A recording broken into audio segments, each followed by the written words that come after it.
My name is Anthony, and I'm an addict. Welcome to the Recovery is a Family Affair workshop of WCNA 31. Can we please open this meeting with a moment of silence, followed by the Serenity Prayer.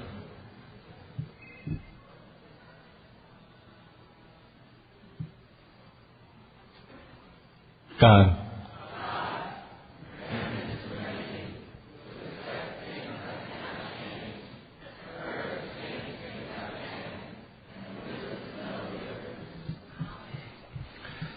Karen H. from Baltimore has been asked to read What is the Narcotics Anonymous program?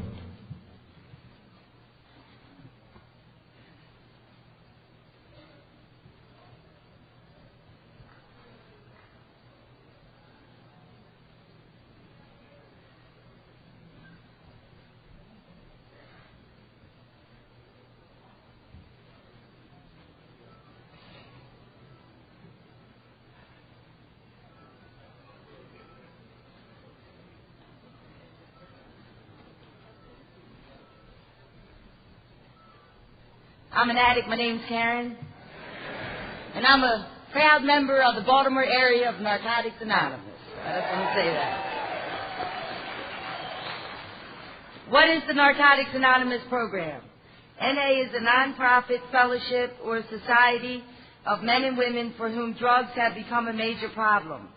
We are recovering addicts who meet regularly to help each other stay clean.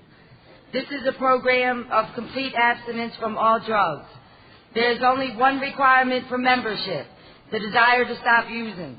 We suggest that you keep an open mind and give yourself a break. Our program is a set of principles written so simply that we can follow them in our daily lives. The most important thing about them is that they work. There are no strings attached to NA. We are not affiliated with any other organizations. We have no initiation fees or dues, no pledges to sign, no promises to make to anyone. We are not connected with any political, religious, or law enforcement groups and are under no surveillance at any time. Anyone may join us regardless of age, race, sexual identity, creed, religion, or lack of religion. We are not interested in what or how much you used or who your connections were, what you have done in the past, how much or how little you have, but only in what you want to do about your problem and how we can help. The newcomer is the most important person at any meeting because we can only keep what we have by giving it away. We have learned from our group experience that those who keep coming to our meetings regularly stay clean.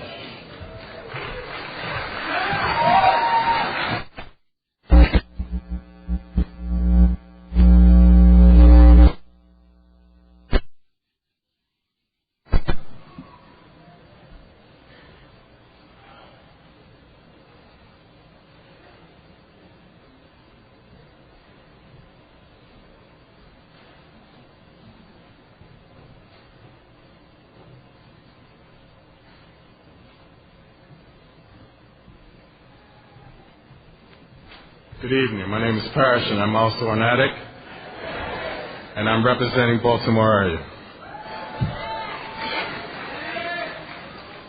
Why are we here? Before coming to NA,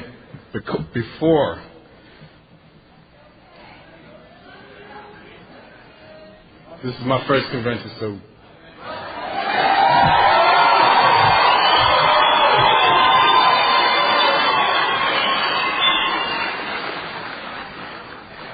not my first convention, but my first world convention.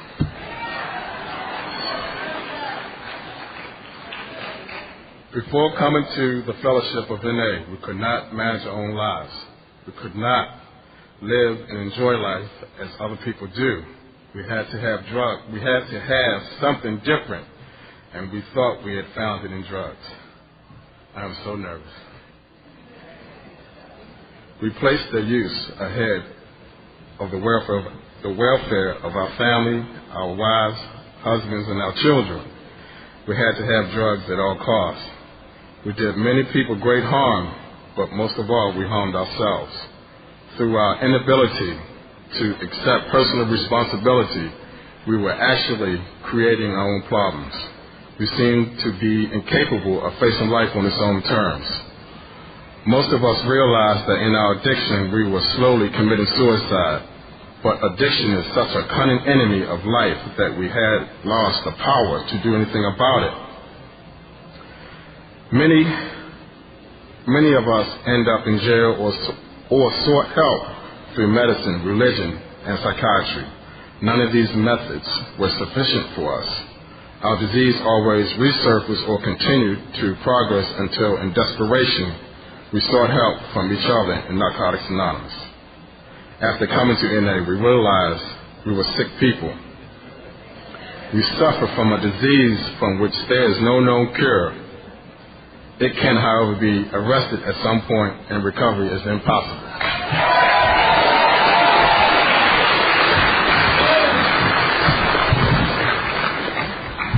Thank you, players. At this time, we'd like to introduce our speaker, Susan M. from New York.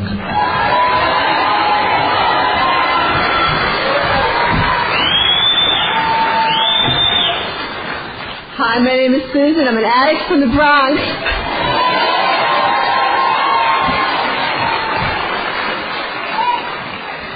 And I like to start by telling you that I'm a very, very, very, very, very, very, very passionate member of Narcotics Anonymous.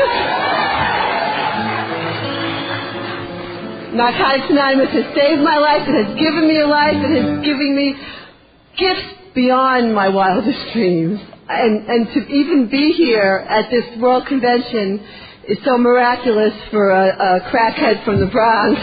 But to be speaking and having the opportunity of welcoming all these wonderful addicts from all over the world to this amazing event is like I said, it's just beyond my wildest dreams. Let me just pray.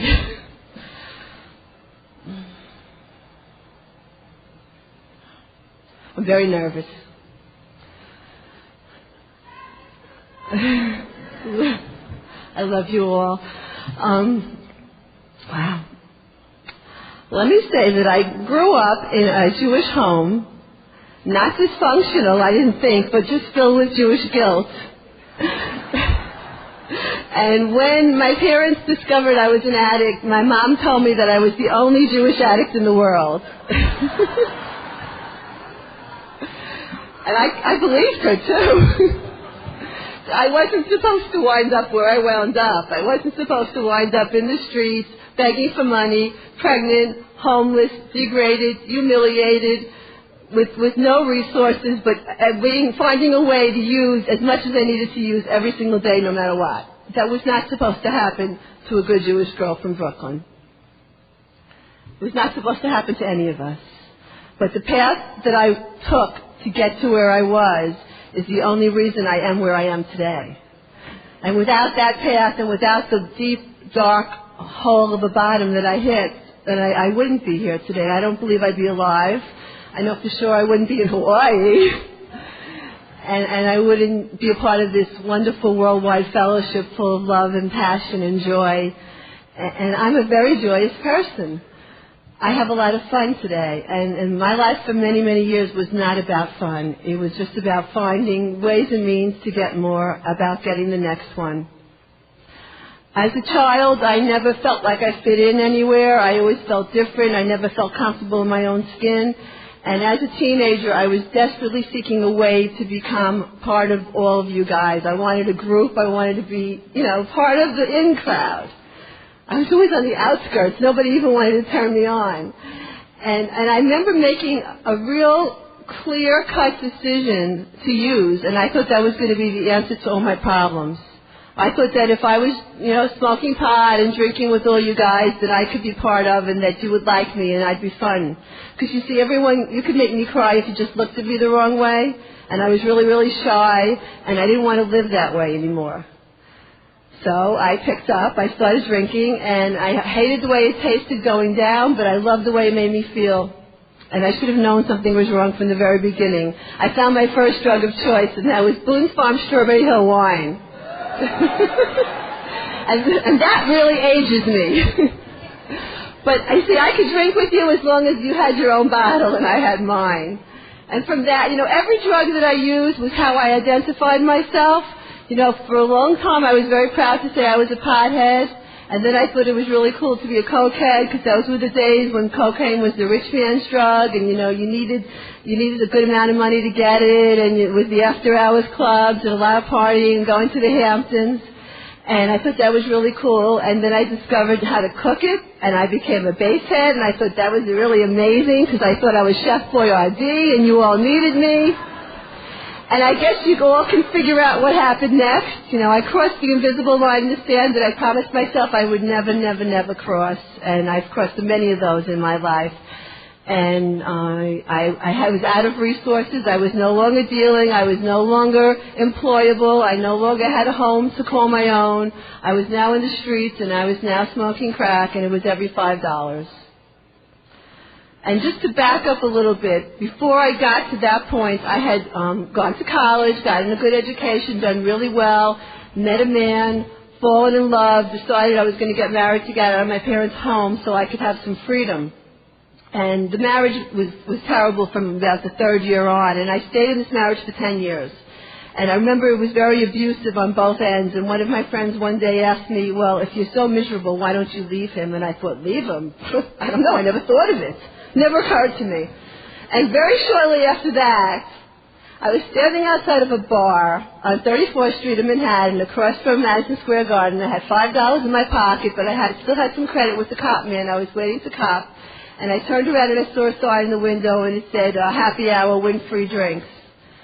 So I said, well, what do I have to lose? So I went in, and there was a tall Italian bartender behind the bar, and he had those scratch-offs. And I said to him, well, why don't you scratch them off for me? And I kept winning all these free drinks, 1 barmaid, 2 barmaids, 3 barmaids, here's another Absolute. By the third Absolute, I was feeling really good, and he said, just give me a moment. And he walked down to the other end of the bar, and there was a red-headed bartender at that end of the bar, and he said to that man, I have just found the woman of your dreams. Come and meet her. Well, I want you to know that's my husband today.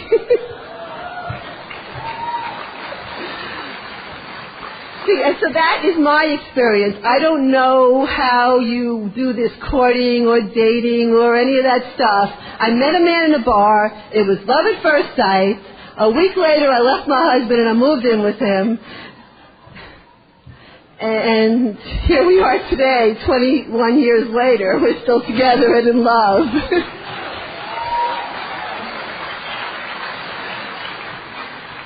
You see, and he was going to save me because I was really skinny. I didn't look very good, and he was going to save me. So he figured if we both just drank, things would be okay. And that lasted a very short time. Next thing I knew, I was back to my drug of choice, and just things progressed really, really quickly until one day I woke up and I was 32 years old, and my body had changed, and I knew right away I was pregnant. I had never been pregnant before. I had taken all kinds of risks, but I knew right away I was pregnant. I had to have been 2 weeks pregnant. And I knew I had to stop. And I was pregnant by a man I loved. But I didn't know how to stop. And I just kept using throughout my pregnancy, totally hating myself, totally believing that I was going to stop tomorrow, telling everyone I met that I was going to stop tomorrow. I can even remember that the cop man all of a sudden got ethics and didn't want to sell me because I was pregnant. And I didn't even know if I could be a mom. I didn't think I could keep that baby. I thought that there was no way I was going to be able to keep that baby and be a mom and be I never even knew that it was possible to be a productive member of society again. I never even knew that there was a fellowship by the name of Narcotics Anonymous that had the ability to help me stay clean a day at a time. Back in 1988, this was not well known. It was a big secret. And I didn't think I belonged in the other fellowship, and I knew that there had to be some place for me to go to stop, but I didn't know what it was. And I just kept using. And one day I found myself on the streets of Manhattan, about a block from my cop spot, stopping cars at red lights in the middle of the night, begging for money. And there were like 6 cars stopped at this one particular light, and I went up to this one guy and I looked him in the eyes and I said, I'm pregnant and I'm hungry. Could you help me get something to eat? And he looked at me like, right, you're pregnant. I was very skinny. My face was all sucked in. I was dirty. I remember opening my jacket and patting my belly. I said, this is all me. And his heart went out to me. This was just a good Samaritan. He knew nothing about addiction. He knew nothing about, the harm that I could do to him. He offered me a way out. He told me he'd buy me a meal and he would, but he wouldn't give me money. So we had the meal, and I actually, for the very first time in my life, admitted that I had a problem. I admitted that I had a problem with drugs and that I needed help. And he offered to have me come to his home and get clean there. I took his phone number, and about 3 days later, when the pain was great enough, when I was just in so much agony I couldn't take it anymore, I made that phone call. And even on the train to his house, I had to use. But thank God I ran out of drugs before I got there, because he would never have taken me in. He brought me to my very first Narcotics Anonymous meeting. A stranger from the streets of New York. Now, you may all say that's a coincidence, that he happened to be the person I stopped in that car. To me, it's a God incident, and that's what I call it. He intervened, God intervened through this man. He took me someplace safe. He showed me that there were people out there who cared, and he brought me to my first Narcotics Anonymous meeting, and I saw hope, and I saw love, and I saw people who were passionate for life, and I saw people wearing jewelry. I was very impressed by that. I had sold all my jewelry. That was gone a long time ago. And I thought, wow, is it really possible? Can I come back to life too? And I got clean exactly 30 days before my beautiful Tara Miracle was born. And we turned 17 together a few months ago.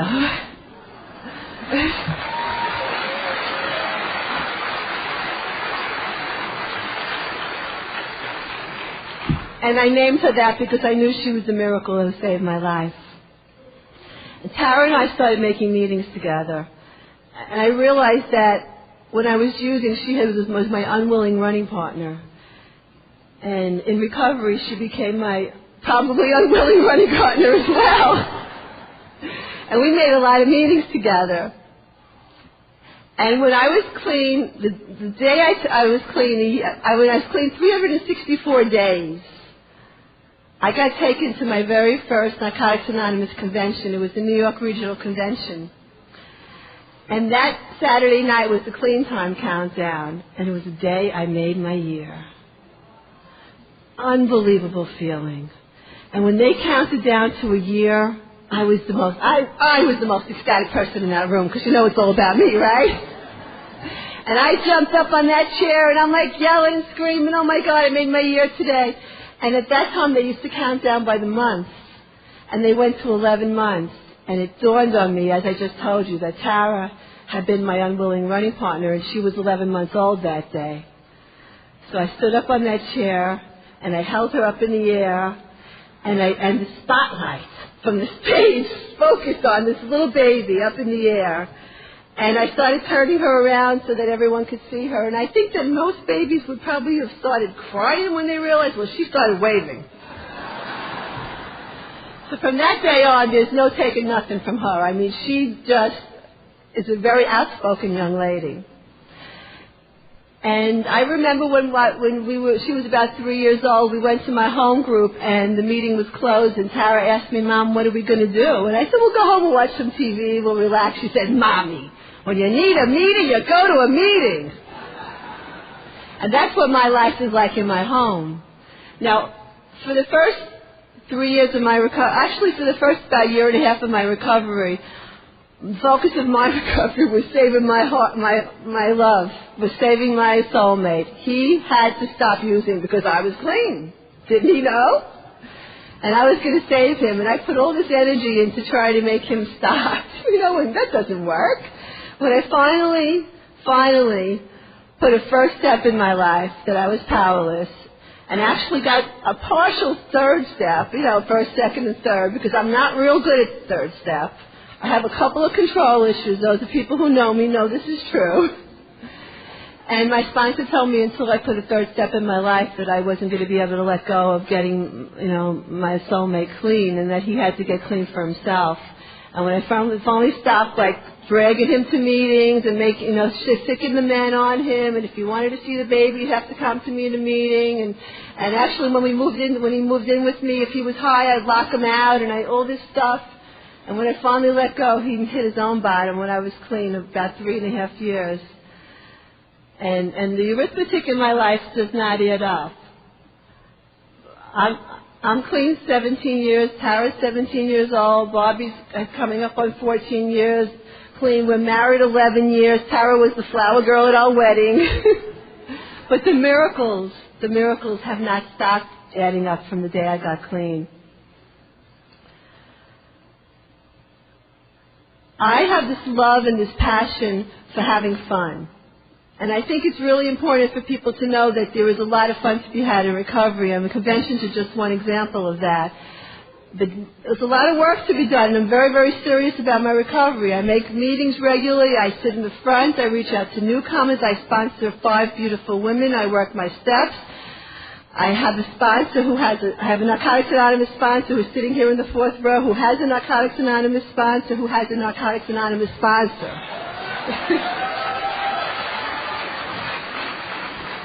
I believe in one disease, one fellowship, one recovery, one sponsor. And I realized that some of the things that I liked to do when I was using, I could do clean. Now, I remember going to my first NA function when I was clean 3 or 4 months. It was a recovery under the sun picnic in the Bronx. And people were dancing, and I'm like, how do they do that without cocaine? Now, I can't dance with or without cocaine, but I do it anyway, no matter how silly I look, and I have fun doing it. And when I was clean a couple of years, I remembered that what I really liked to do when I was using was I liked to go camping, but I used to bring all the drugs and the boom box and, and the liquor and everything else, and I found out that there were Narcotics Anonymous campouts, and there were Narcotics Anonymous family campouts. Well, I tried dragging Bobby to them, but he never liked camping to begin with. And he's like, that's your shtick, you go. And. So Tara and I started going camping. And the first camp out we went to, we brought this other woman. We didn't have any equipment. I had a little Mazda. And I'm very grateful for my first car in recovery. That was my miracle Mazda. And we borrowed a tent, and we borrowed a sleeping bag, and we borrowed our mattress, and we went camping, and I had no idea how to put the tent up. And there was a couple walking past. I played the helpless female, and the woman said, "Oh, go help that woman put her tent up." And from that day on, I realized that this was just an amazing thing, all the intimacy and the love that you can experience being outdoors with a whole bunch of other addicts.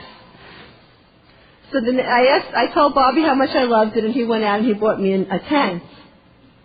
And then he became a really good shopper in recovery, and there were tents on sale, so he went out and he bought me a second tent. So I went and I asked one of my sponsees to come, and she said, "I don't have a tent." I said, "I have one." She said, "I don't have a sleeping bag." I said, "I have one." And she had no excuses. Like I said, I'm very controlling, so my sponsors were like, "I better go," So she came, and she loved it. And I said, "Did you like camping?" She said, "Yes." I said, "Did you like the tent?" She said, "Yes." I said, "You want to buy it?" So we sold her the tent for what we paid for it, and Bobby went out and bought 2 more on sale. And by the 3rd or 4th year of me doing this, there was a camp out in Waterbury area of Connecticut, and I was 30 tents full of women at this camp out from the Bronx. See, I think if I have fun doing something, then you've got to have fun doing it. See, like I said, it's all about me. When I was clean just 4 or 5 years, Bobby gave me this T-shirt that said, "It's all about me." And I was really insulted. Very, very insulted. I said, "I will never wear that T-shirt." So 6 months later, I get asked to speak at our regional convention on self-centeredness. It's the core of our disease. And I said, "Boy, they picked me." Why? So Bobby said, "You have to wear that T-shirt." So I put the T-shirt on, and we go to the convention, and we go in to see the room, and I'm thinking it's a dinner time meeting, so it's going to be kind of a small meeting. And the room had about 800 seats in it. The biggest meeting I had spoken until at that point was maybe, 100 or 200 people. And we get in, and the room starts filling up, and people are walking in, and they're coming in droves, and now it's standing room only, and I'm getting those butterflies in my belly, and I'm thinking, oh my God. And they call me up to speak, and I walk across the stage to the podium, and some guy in the front row goes, nice T-shirt. So I step out of the way for the podium to show everyone else in the room my T-shirt. And guess what? The stage ended. Plop! On the floor. 800 people watching. On the floor. Well, I was a little achy, but it was my pride and my dignity was hurt more than anything else. So Bobby's sitting there, not knowing whether to jump, but since I didn't scream his name, he figured I'm okay. So I leap back up on the stage, and I said, how's that for an entrance? Then I tell my story. I have learned in recovery how to laugh at myself. And to me, that's a huge gift. I'm kind of a funny person. People like me for the entertainment value. and I fill my life with people who are entertaining as well. There's so much love in my life. I don't even know where to start to tell you about all the miracles that have happened to me. Because of going camping, I started meeting some wonderful people at these campouts. And I remember that I would take Tara camping, and this one year, I guess Tara was about 5 years old, my niece Erin, Tara was born on my niece's second birthday. My only sister, my only niece, she was born on her second birthday, and they're kind of like soulmates. I mean, the cousins are so close, they just understand each other without finishing their own sentences. And Erin lived in Hong Kong back then. My sister and her family lived in Hong Kong, and they came in one summer, and Erin said to me, Aunt Susan, could you take me camping?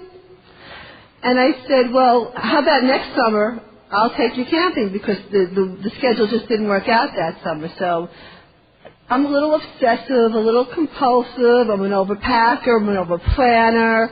So January of that year, I started looking for a camp out that would happen on the exact weekend that Erin was going to be with me. I called every GSR I could think of.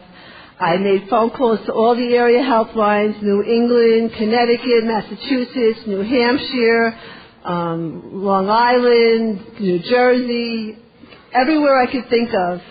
And there was no camp out going on that weekend, and I would only take her to a Narcotics Anonymous camp out, because I felt safe there. And I felt the love there. And that's where I felt I belonged, and that's where I knew that I would get what I needed. And I made these phone calls for like 6 months, and I went to the regional convention that year, and I remember sitting in the Saturday night meeting with a bunch of addicts from Albany. And I was so excited to meet new people, it didn't occur to me once to ask these people if there was a camp out in Albany. 4 months later, after about $150 worth of long-distance phone calls, I got this guy on the phone who gives me the number of the ASR of the Mid-Hudson area. The guy from the Mid-Hudson area gives me the phone number of this woman named Mary Ann from upstate New York. Mary Ann gives me the phone number of Kim, who's sitting here in the second row. And I call Kim, and I tell her I'm really interested in going to this camp out. And she said, I don't think this is the camp out you want. And I said, well, why not? She said, there's no facilities. I go, oh boy. I'm a good Jewish girl from Brooklyn. I like bathrooms, I don't like to go in the woods. So when my niece came in that summer, I said to her, she comes off the plane, gives me a hug, and says, Aunt Susan, when are we going camping? I said, well, I don't think you're going to want to go, honey, because the camp that I found is no bathroom. She goes, Aunt Susan, the public toilets in Hong Kong are holes in the ground. That'll be fine.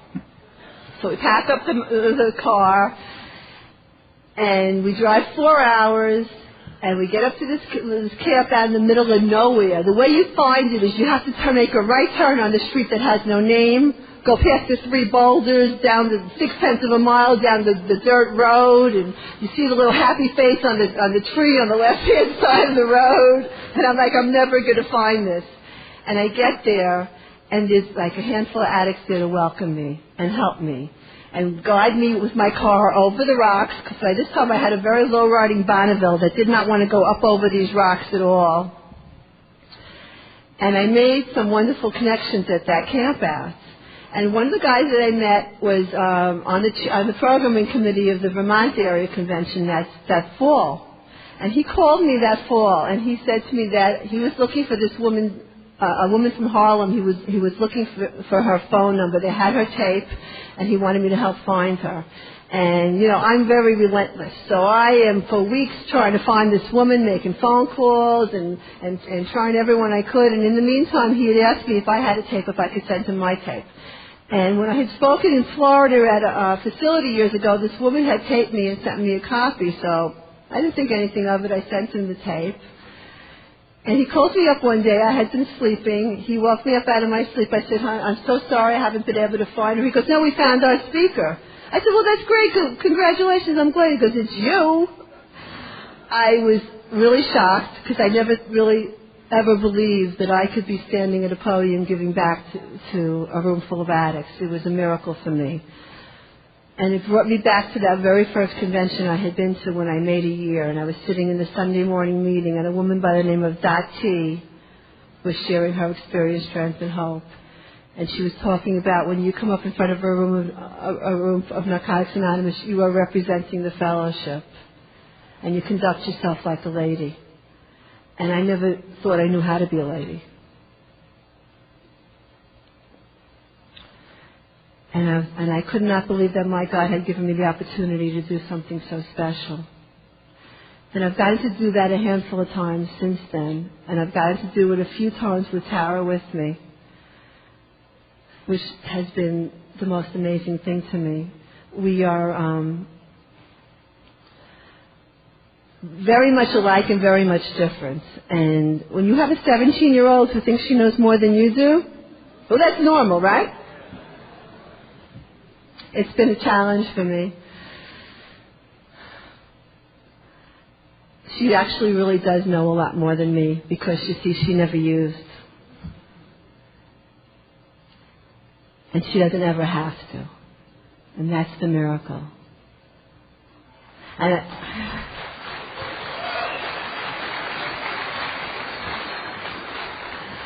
I know I tend to jump around a lot, but my recovery and my message is really kind of about telling a lot of stories.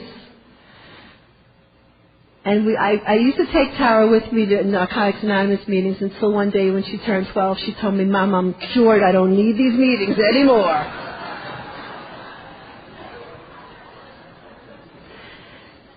But the most special thing she told me was when she was 5. And it was about the time when I was speaking at my first convention, and she said to me, "Mom, I know now why God sent me down to you. He sent me down to save your life." That is the truth. Lost my train of thought. Oh, so we're at my home. I have these 2 meetings that I make religiously. And I'm there in the front, and I've been making these both meetings for 17 years. And one is the Buy the Book group of the Bronx, and that's my home group. And the other one that I've made religiously for 17 years is the Back to Life group of the Bronx. And we have people here from both of those meetings supporting me. And I went one night to Back to Life, and they were having a function, and there was a dance. And Tara had her little recovery friends that she had made over the years at all the functions. And she was hanging out with the Spanish girls, and they were all up in the front dancing like, merengue or salsa, and it was under the spotlight right by the DJ. And I looked up, and Tara was up there with them in the front under the spotlight trying to learn the steps. And I started sobbing. See, I could never have done that. I could never, ever have done that. I would have been in the staircase, under the staircase, behind the staircase, in the alley, maybe with one person trying to learn. I had no self-esteem. And I thought, a kid with self-esteem never has to use. And that's another miracle. I think she wants me to stop talking about her. Wow. everything that I've gotten in my life, in my recovery, in my journey, because it's all about the journey for me, has been as a direct result of making Narcotics Anonymous meetings, of being involved in the fellowship, of giving service, of reaching out, of sponsoring women, of talking about what I'm going through, of doing H&I, which I did for 6.5 years, proudly. Everything I've ever gotten has been a result of that.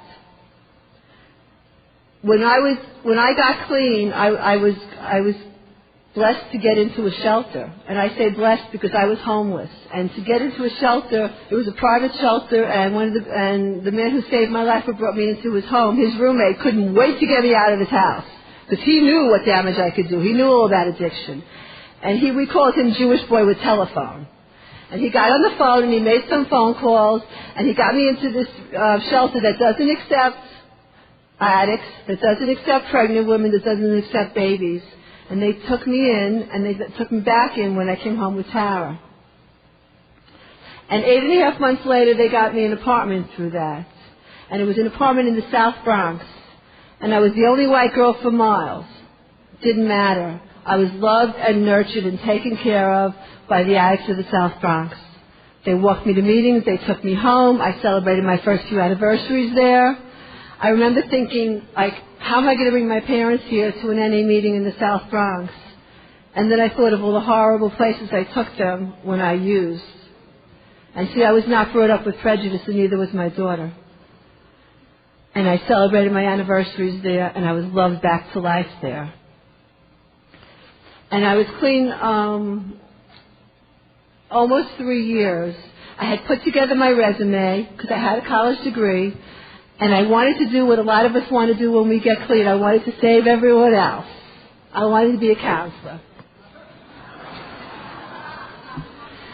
And I was doing a lot of H&I service, so I was reaching out to a lot of women, and it was a blessing. I was seeing people come in, women come in who were pregnant, who were homeless, who couldn't stop using. And there was a little room in the basement of this recovery program in the South Bronx, this treatment program, with Narcotics Anonymous meetings. And I was blessed to be able to start a few H&I meetings in that facility. And because of that, I was an instrument, a God's instrument in other women's recovery. And this one woman asked me to speak at her 1-year anniversary. And the night before, she called me up and she told me she'd gotten a little out of control and asked like 15 people to speak. So would I mind just being there to support her? So I did that, of course, and I went there to support her, and I was sitting in the meeting, really enjoying it, really relaxed. And it was towards the end of the meeting when she tapped me on the shoulder and she said, "Listen, there's 5 minutes left. I'd like you to speak." So because I only had 5 minutes, I got up and I talked about what I was the most passionate about, and I'm still very passionate about, and that's bringing the Narcotics Anonymous message to facilities that do not have the ability to get, people don't have the ability to get outside to meetings, do H&I work. And I shared a lot about H&I and the love and the fact of seeing people with those happy faces on their slippers reminded me that I never had to go back and use again. Reminded me of where I came from. It was a bigger blessing for me than for the people I gave the message to. And because I shared about that, this man came up to me at the end of the meeting. He worked in a treatment center, and he asked me how we can get H&I meetings in this treatment facility. And I looked at him, and remember, I said I was clean almost 3 years. I had put my resume together. But I didn't want a job just yet. I wanted a job after the summer. I wanted to be a beach bum. I aspired to be a beach bum that summer. Me and Tara were going to hang out like all you other guys do in early recovery. And now I didn't have to carry the baby bag and, and all the obsessive stuff that I overpacked for my baby because she was walking now. And I looked at him and the words came out of my mouth, "Are there any jobs available?" And I looked around like, who said that? And he said, "Yeah, there are." And he asked me to get him my resume. I got him my resume later that day. His boss called me later that day. I had an interview for the very next day. I didn't want a job. But I had to go. This is what I always wanted to do. This was my big break. So I went on the interview, and she loved me. And she offered me the position. This was a Wednesday, and she told me that I had to start working the following Thursday. Now, I had no daycare in place for my daughter. We're living in the South Bronx. I had no plan. I didn't know what I was going to do. I said, "Sure, I'll take the job." I went home and I walked around the corner to a daycare center in the South Bronx, and I said to the director that I needed a spot for my daughter. And he said, "Oh, no problem, I'll put you on the waiting list." And again, I looked at him like as if to say, "Well, don't you know who I am?" But what I said instead was, no, you don't understand. I really need this spot for my daughter. I just got offered the job of my dreams in the field I want to work in. I've never been on welfare in my life, and I've been on welfare the past few years, and this is my opportunity to get off. And he goes, okay. We'll get her in right away, but first she has to have a physical. Then you have to spend the first 3 days here. You spend 3 hours the first day, 2 hours the second day with her, an hour the third day. We wean her off you. Well, like I said, I mentioned I'm an over-planner, right? For mothers who might remember, when a baby turns 2 years and 9 months old, there's certain inoculations they have to have. Tara was exactly 2 years and 9 months. The very next day, her physical was scheduled. I had scheduled it 3 months prior. So Friday was her physical. Monday I spent 3 hours. Tuesday I spent 2 hours. Wednesday I spent 1 hour. Started the job Thursday.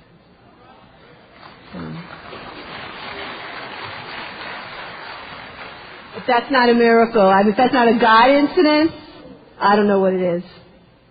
So I go to work in this facility, and it was not exactly something that I ethically believed in. It actually turned out to be a methadone program. And I discovered that my favorite spot in that program was out in the waiting room with the addicts. But the miracle was that I was able to be a tool in people's recovery there, and to let people know that there was a better way of life and there was a choice. And I was only going to stay a year, and I wound up staying 6 years. And while I was there, I had a supervisor who told me that I had to go. She harassed me. She told me I had to go back to school and get a master's in social work, because if I had a master's in social work, I would never be without work, and that it was the next step for me, and I had to do this. And I just kept poo-pooing her until one day I just woke up and thought, I have to go back to school. So I registered for school, and by this time we had this young lady in our life who Tara had found. She picks up strays just like I do. She found her in day camp. She'd been a counselor in the camp, not her counselor, but she said to me, "Mom, she's going to be my babysitter." And she wound up being her babysitter. She wound up being a very big, important part of our family. We have our family, then we have our extended family, and it gets bigger and bigger and bigger all the time. And I had to go to school one night a week and an all-day Sunday. And Bobby was working nights, and he couldn't watch Tara. So I turned around to Gia, this young lady, and I said, she was 18, "I need you to make a commitment to me that for the next 2 years you'll watch Tara every Thursday night." She said, "Okay." She did, and that's how I got my master's degree.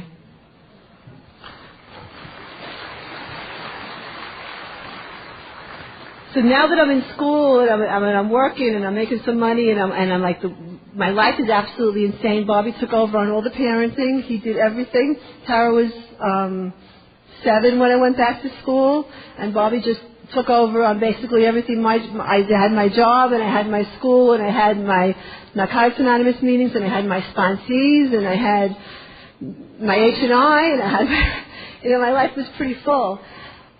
And I did everything I had to do. And I remember at the very beginning, I was terrified that I couldn't do this. And one of my classmates said to me, "You're going to be surprised. Time expands." And I thought, what the hell is she talking about? And she was right. Because when I was using, I would wake up in the morning with nothing, with no resources, no money, no hope. And by the end of the day, I had used a lot of drugs. And if I could put half of that effort into the stuff that I needed to do on a positive level, then I knew I could pursue any dream. And one of my favorite slogans from my very early recovery, and it's still my very favorite slogan today, is chase your recovery as hard as you chase those drugs. And I know how hard I chased those drugs. So I put that effort into my recovery and into my school and into my life. And just like I said, miracles kept unfolding in my life. And I knew we had to get out of the South Bronx. And I know whenever I see, one of the things that I do when I travel, because I've had the ability to travel because I'm a active member of Narcotics Anonymous. So I never, ever, ever travel without making an NA meeting. Whether it's just going to Brooklyn to visit my parents, or a day trip, or a weekend, or a vacation. Before I go, I get on the phone, I call the hotline, I go on the internet, I connect with another recovering addict, I tell them, we figure out what meeting I'm going to be at, they get directions, and I go there, and there are people there welcoming me already. So at this particular week, I was visiting my parents in Brooklyn, so of course I made a meeting in Brooklyn, and I ran into a childhood friend, and she asked me where I lived, and I was embarrassed to say exactly where. And I said, but we want to move. We're looking to move. And she goes, oh, where did you want to move? I said, well, we wanted to move into a private house. She goes, oh, my father's partner is looking to rent an apartment in a private house. I'm like, well, we were looking for a 3-bedroom. She goes, it's a 3-bedroom. I said, well, we really wanted something with a backyard. It's got a backyard. Well, we wanted to live in Morris Park because that was where my Back to Life group was, and I loved the neighborhood. She goes, it's in Morris Park. Duh. I took a lot for me to get the message. Well, we moved into that apartment, and 11 years later we bought the house.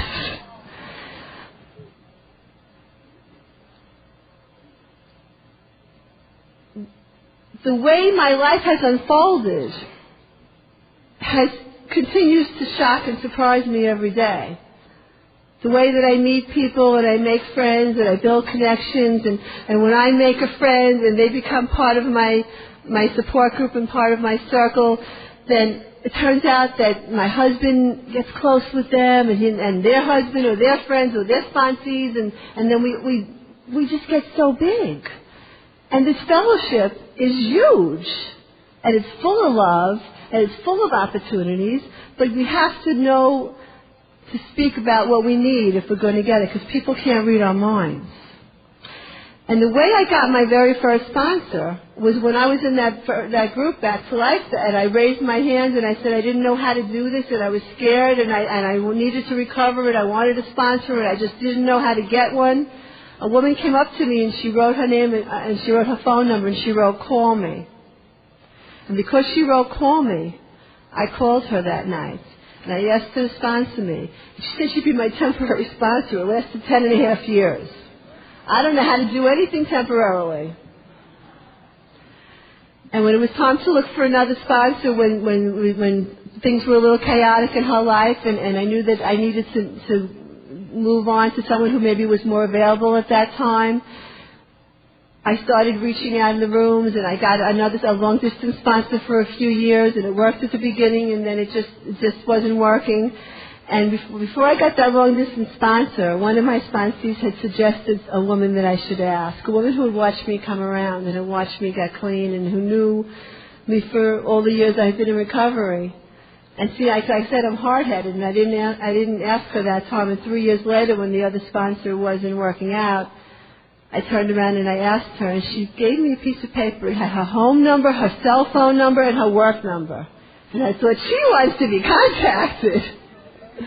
And she's been sponsoring me now for, I don't know, maybe 4 or 5 years now. And she's come with me. We've traveled together. She's here in this room tonight. We work steps together. Your sponsor does not have to be your best friend. Your sponsor does not have to be your idol. Your sponsor does not have to be perfect, because none of us are perfect.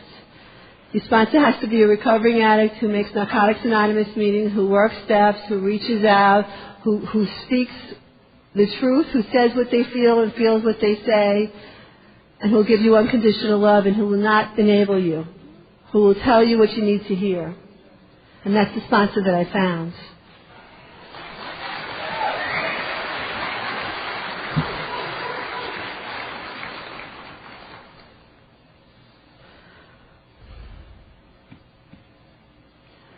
I'm just totally overwhelmed. When I was going off to speak at my very first convention, and Tara was 5 years old, and she was staying with my parents, and I said to her, Tara, I really want you to be a perfect little girl with Grandma and Grandpa. She said, Mommy, only God is perfect. So you know I don't get away with anything in my home.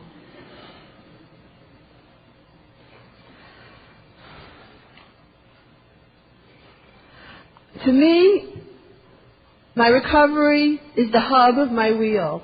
And everything else, all the other aspects, my family, my job, my school, those are the spokes. And I think if I keep that up front, then I never have to raise my hand and say I have one day back and I have to get back to basics.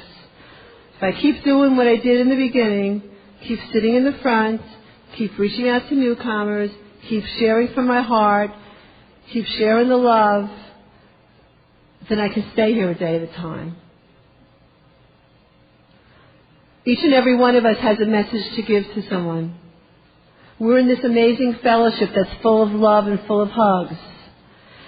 And hugging to me is so therapeutic and so joyful and so life-affirming that I just have to share with you this little paragraph about hugs, because when I read it, I thought, oh my God. Hugging is healthy. It helps the body's immune system. It keeps you healthier. It cures this depression. It reduces stress. It induces sleep. It's invigorating. It's rejuvenating. It has no unpleasant side effects. And hugging is nothing less than a miracle drug. Hugging is all natural. It is organic, naturally sweet, no pesticides, no preservatives, no artificial ingredients, and it's 100% wholesome. Hugging is practically perfect.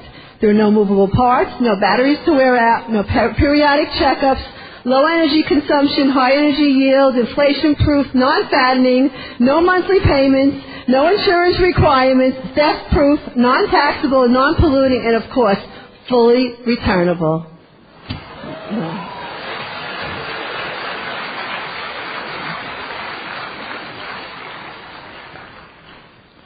When I sit in a meeting, I believe in sitting in a meeting from prayer to prayer. And I learned that when I first got here. And I drink a lot of water, but I still sit prayer to prayer. And when I was in a meeting one time, I was in Albany and I was visiting a friend, and I was sitting in a meeting, and I raised my hand to share, and I was sharing about this network I've developed all around the country because of reaching out to people before I travel. And I have this recovery connection in Florida and some in Alaska, because we travel to Alaska, some in Atlanta, all over the country. And I was sharing about having this recovery network in Florida. And this woman came up to me after the meeting and she said, oh my God, I was about to go outside and smoke a cigarette when I heard you say that you had friends in Boca Raton, Florida. I'm moving there next month. I don't have a job. I don't have an apartment. I need to connect with a recovering addict there. And I said, well, that's why I said the meeting from prayer to prayer. Because you may miss hearing just what you needed to hear that day.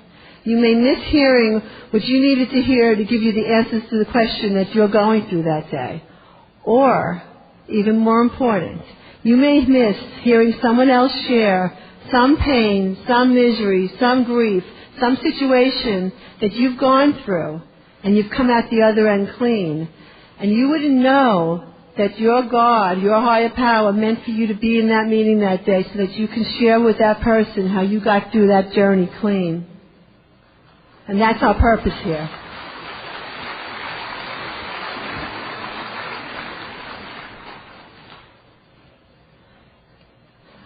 I believe in working my problem with vigilance. I fall short every single day. I fall short on my third step every single day. It's one I have the most trouble with. I was down in Florida with Tara. I was going to speak at a meeting on the third step, and she said, I'm coming, and I'm sitting in the front because this should be funny. But like I said, I get called on my stuff, and my recovery is a family affair. We're a recovery family. We tell each other how we feel. Bobby's the spiritual one. He's the calming force with all of us. He's the man I met in a bar who tried to save my life, and he saves my life every single day. I'm still passionately in love with this man. Tara's the feisty one. Tara's the one who's going to tell me every single thing I do wrong. I'm the one who's going to blame everyone for everything I do wrong. But all in all, you know, the formula works. I have my camping buddy, Mickey. We camp together every summer. We obsessively, compulsively plan our trips a year in advance. plan our menus a month or two in advance, and we go and we have a lot of fun. And she's here with me in Hawaii. I'm an addict from Brooklyn who got clean in the Bronx, stayed there because it worked. That was my geographic. And I'm here speaking to you all in Hawaii.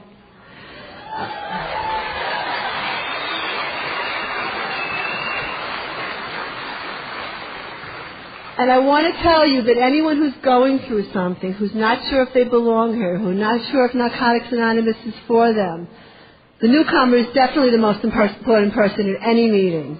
And we can only keep what we have by giving it away. So don't leave this room, don't leave this convention, don't leave this state without letting someone else know what you're going through. You can only be in one place at a time. You can't be at the dance and at the function and at the meeting and and I want to be in all of them. But you can only be in one place at a time, and why don't you just look where your feet are, and that's probably a good place to be. Just reach out and let somebody know what you're going through. Let somebody know you need help. Ask somebody for their phone number. If you're going to be traveling to New York, get our phone number. We love to welcome people and show them how we do things the New York way. We have some amazing recovery in the Bronx. I'm very proud of our meetings. And to me, like I said, the most important thing is the journey. And I'd really just like to end with this quote. It is good to have an end to journey toward, but it is the journey that matters in the end. Thank you for letting me share.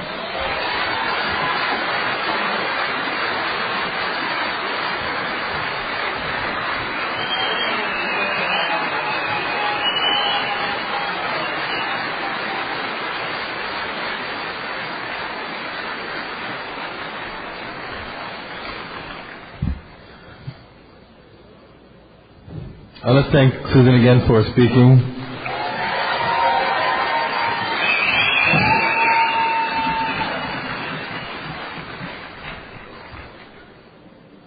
And before we end the meeting, one announcement. Please stay for the next big meeting tonight to take place in less than 30 minutes in this very same place. And we've asked Lem Ann from Connecticut to read just for today.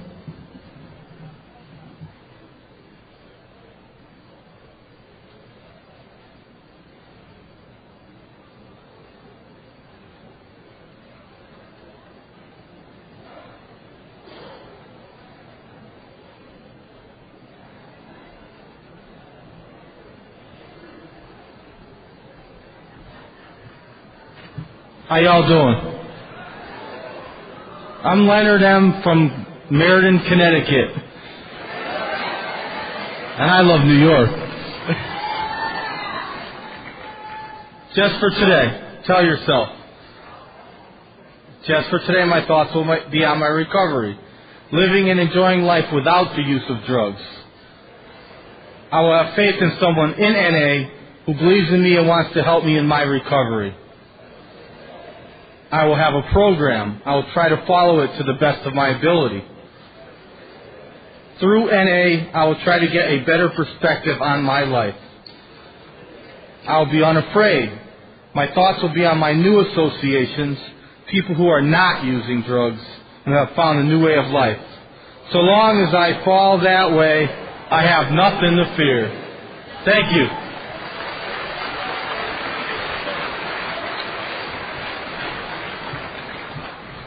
Join me now as we make a circle around the room and close the meeting with a third step prayer.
please have a moment of silence for the addict still suffering and in need of recovery, followed by the third step prayer.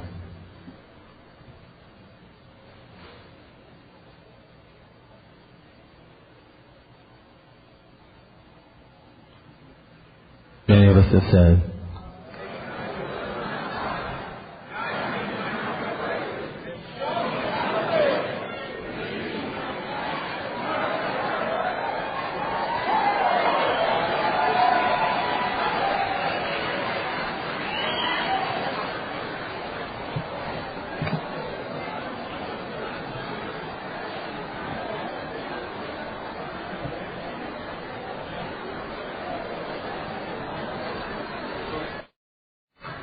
my name is Anthony and I'm an addict.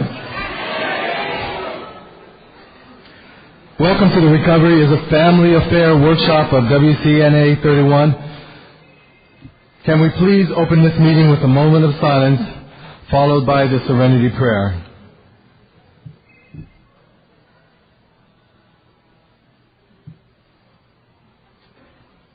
God,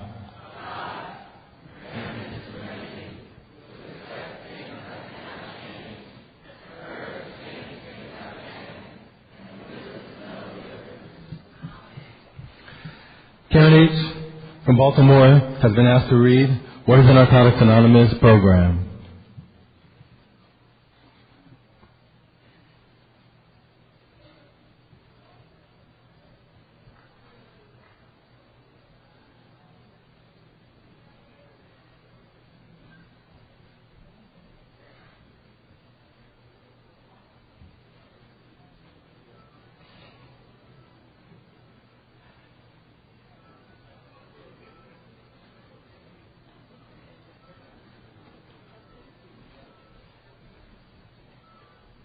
I'm an addict. My name's Karen.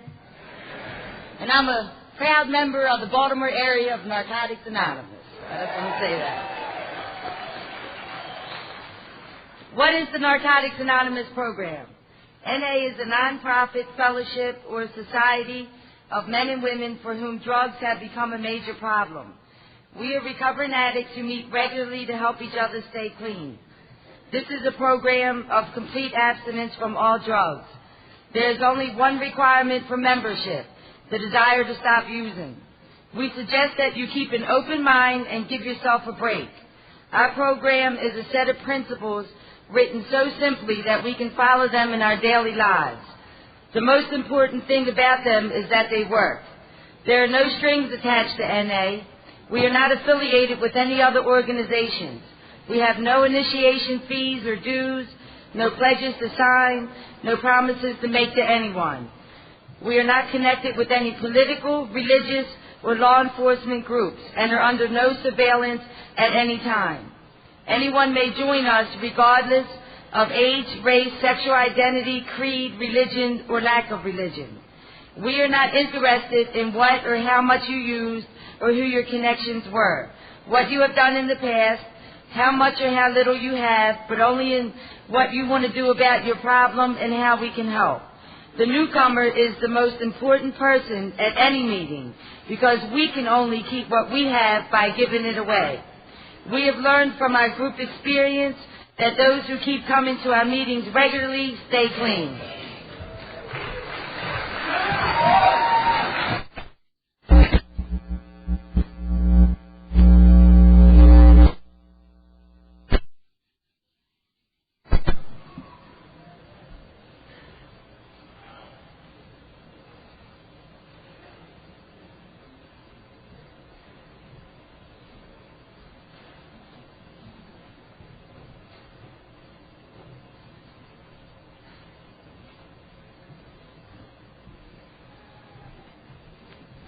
Good evening. My name is Parrish, and I'm also an addict, and I'm representing Baltimore area. Why are we here? Before coming to NA, before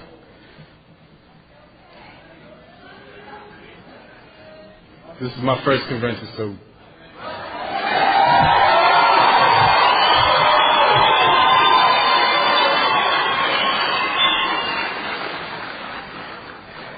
not my first convention, but my first world convention.